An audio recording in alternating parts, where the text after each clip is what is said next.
Students, आज हम लोग कक्षा 10वीं की हिंदी लोक भारती के एक नए पाठ रीढ़ की हड्डी एकांकी का अध्ययन करेंगे। तो छात्रों,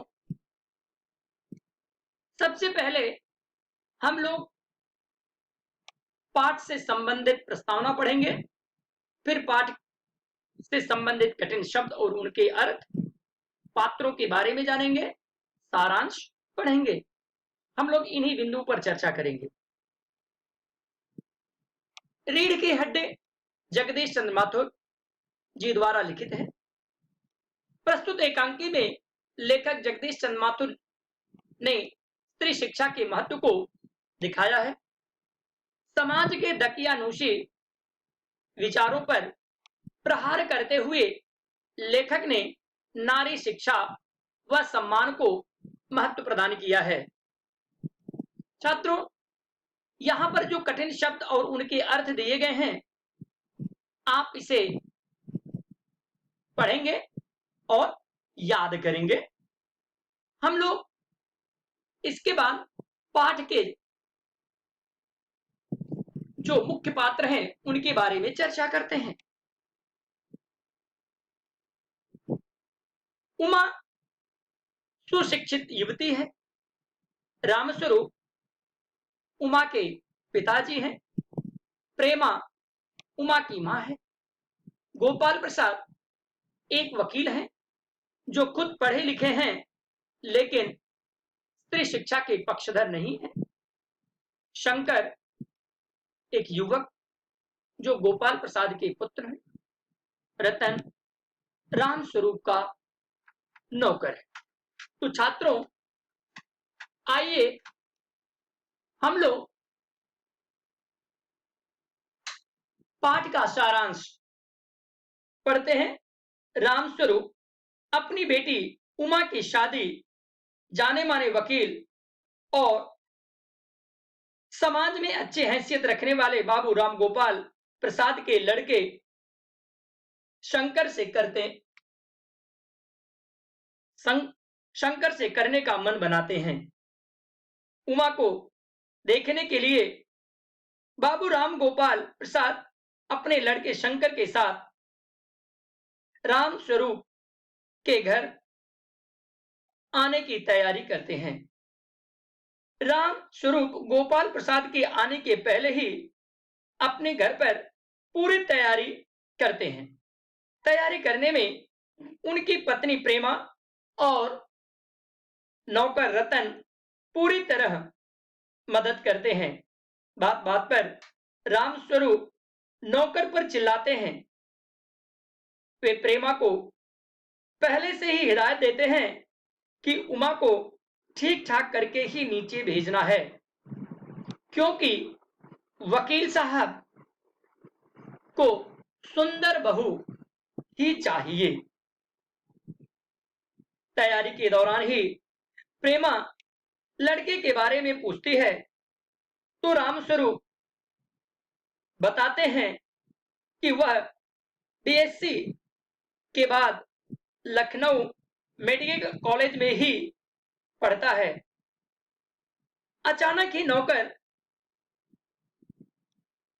उनके में राम गोपाल जी के आने का संकेत करता है और रामस्वरूप जी बाहर झांक कर देखते हैं और अपनी पत्नी से कहते हैं, अरे प्रेमा, वे आ भी गए, तुम उमा को समझा देना, थोड़ा सा गा देगी। रामस्वरूप गोपाल प्रसाद का स्वागत करते हैं और उन्हें घर के अंदर लाते हैं और बैठने का संकेत करते हैं। राम गोपाल प्रसाद अंदर आकर बैठ जाते हैं। रामस्वरूप और गोपाल प्रसाद आपस में कुछ बातचीत करते हैं। फिर शंकर की तरफ मुखातिब होकर उनसे छुट्टी और पढ़ाई के बारे में पूछते हैं। गोपाल प्रसाद रामस्वरूप से कहते हैं कि अब बिजनेस की बातचीत हो जाए। बिजनेस शब्द को सुनकर रामस्वरूप चौंक जाते हैं। फिर कहते हैं, जरा नाश्ता कर लीजिए। रामस्वरूप चाय नाश्ता लाकर मेज पर रख देते हैं और गोपाल प्रसाद से प्रश्न करते हैं कि आपको विलायती चाय पसंद है या हिंदुस्तानी। इस पर गोपाल प्रसाद कहते हैं कि दूध और चाय मिली हुई चाहिए और उसमें शक्कर थोड़ी सी ज्यादा होनी चाहिए। इस पर शंकर ने कहा, सरकार ज्यादा चीनी लेने वालों पर टैक्स लगाएगी। इस पर गोपाल प्रसाद जी कहते हैं कि अगर सरकार को आमदनी करनी है तो खूबसूरती पर टैक्स लगाए। रामस्वरूप इस पर जोर से हंसते हैं और कहते हैं, आजकल वाकई खूबसूरती का सवाल भी बेढब हो गया है। हम लोगों के जमाने में तो यह कभी उठता भी न था, लोग इस पर चर्चा भी नहीं करते थे। रामस्वरूप शंकर से प्रश्न करते हैं कि खूबसूरती का शादी तय करने में कितना हिस्सा होना चाहिए। इस प्रश्न को सुनते ही राम गोपाल बीच में ही टोक पड़ते हैं। लड़की का खूबसूरत होना बहुत जरूरी है। लड़कियों को अधिक पढ़ने की जरूरत नहीं है, सिलाई पुराई कर ले बस। रामस्वरूप पान लाने के लिए जोर से घर के अंदर अपना मुंह करके पुकारते हैं, आवाज देते हैं। उमा पान की तश्तरी लाकर अपने पिताजी को देती है। उमा की आंखों पर चश्मा देखकर गोपाल प्रसाद और उनके लड़के शंकर चौंक उठते हैं और रामस्वरूप से सवाल करते हैं कि यह चश्मा कहीं पढ़ाई वढ़ाई की वजह से तो नहीं। पिता बेटे की शादी के लिए झूठ बोलते हैं कि नहीं, पढ़ाई की वजह से चश्मा नहीं लगा है। गोपाल प्रसाद उमा को बैठने के लिए कहते हैं और उससे कुछ प्रश्न करते हैं।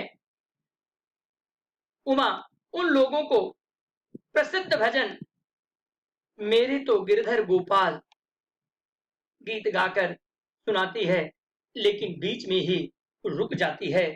इस पर रामस्वरूप उसे पूरा करने के लिए कहते हैं तो गोपाल प्रसाद जी कहते हैं कि आपकी बेटी बहुत सुंदर गाती है, अब रहने दे। गोपाल प्रसाद उमा से पूछते हैं, पेंटिंग वेंटिंग सीखी है? उमा चुप रहती है। रामस्वरूप कहते हैं, यह तो मैं आपको बताना भूल ही गया था, उमा बहुत अच्छा पेंटिंग करती है। गोपाल प्रसाद सिलाई वगैरह करती है, ऐसा फिर पूछते हैं। इस पर भी रामस्वरूप कहते हैं, सिलाई का काम पूरे घर का इसी पर रहती है, यहां तक कि मेरी कमीज भी। गोपाल प्रसाद पूछते हैं, बेटी कुछ इनाम विनाम भी जीती हो? उमा चुप ही रहती है। रामस्वरूप इशारे से उमा को जवाब देने के लिए कहते हैं। जब उमा कुछ नहीं बोलती है तब रामस्वरूप कहते हैं कि जरा शर्माती है, इनाम तो इसने बहुत सारे। इसी बीच गोपाल प्रसाद रूखी आवाज में कहते हैं, जरा इसे भी मुंह खोलना चाहिए, इसे भी कुछ बोलने दीजिए। इस पर रामस्वरूप अपनी बेटी उमा से कहते हैं कि देखो उमा क्या कह रहे हैं, जवाब दो। इस पर उमा हल्की लेकिन मजबूत आवाज में कहती है, क्या जवाब दूं बाबूजी? जब कुर्सी मेज बिकती है तब दुकानदार कुर्सी मेज से कुछ नहीं पूछता है, सिर्फ खरीदार को दिखाता है, पसंद आई तो अच्छा, नहीं तो। इस बात को सुनकर उमा के पिता चौंक जाते हैं। उमा अपने पिताजी से कहती है कि अब उसे कह लेने दीजिए बाबूजी। इस पर गोपाल प्रसाद जी कहते हैं रामस्वरूप आप मुझे बेइज्जत करने के लिए यहाँ बुलाया था। उमा तेज आवाज में कहती है कि जी हाँ, और हमारी बेइज्जती नहीं होती जो आप इतनी देर से नाप तौल कर रहे हैं। गोपाल प्रसाद जी उमा से कहते हैं, क्या तुम कॉलेज में पढ़ी हो? उमा कहती है, जी हाँ, बीए पास किया है, कोई पाप नहीं किया, कोई चोरी नहीं की, और न आपके पुत्र की तरह लड़कियों के हॉस्टल में ताक ताक झांक कर कायरता दिखाई है। मुझे अपनी इज्जत और मान का ख्याल है, लेकिन इनसे पूछिए किस तरह नौकरानी के पैरों में पड़कर अपना मुंह छिपाकर भागे थे। गोपाल प्रसाद एकदम चुप हो जाते हैं और जाने के लिए तैयार हो जाते हैं। कहते हैं कि रामस्वरूप जी, आपने मेरे साथ दगा किया है। आपकी लड़की बीए पास है और आपने मुझसे कहा था कि सिर्फ मैट्रिक तक पढ़ी है। उमा कहती है, जी हाँ, जाइए और जरूर चले जाइए, लेकिन घर जाकर जरा यह पता लगाइएगा कि आपके लाडले बेटे के रीढ़ की हड्डी भी है या नहीं। बाबू गोपाल प्रसाद के चेहरे पर बेबसी का गुस्सा है और लड़के के चेहरे पर रुलापापन। दोनों बाहर चले जाते हैं और उमा अचानक से चुप हो जाती है। तो छात्रों, इस पाठ में लेखक ने हमें उस समय के बारे में बताया है जिस समय लोग लड़कियों की शिक्षा पर रोक लगाना चाहते थे।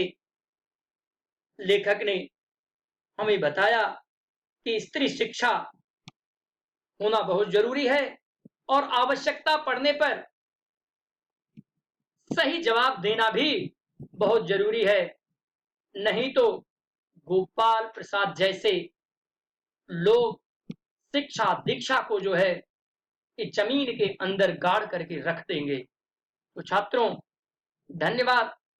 आप इस वीडियो को देखेंगे और सुनेंगे और इसमें दिए गए शब्दार्थ जो कठिन शब्द हैं उसे याद करेंगे। धन्यवाद छात्रों।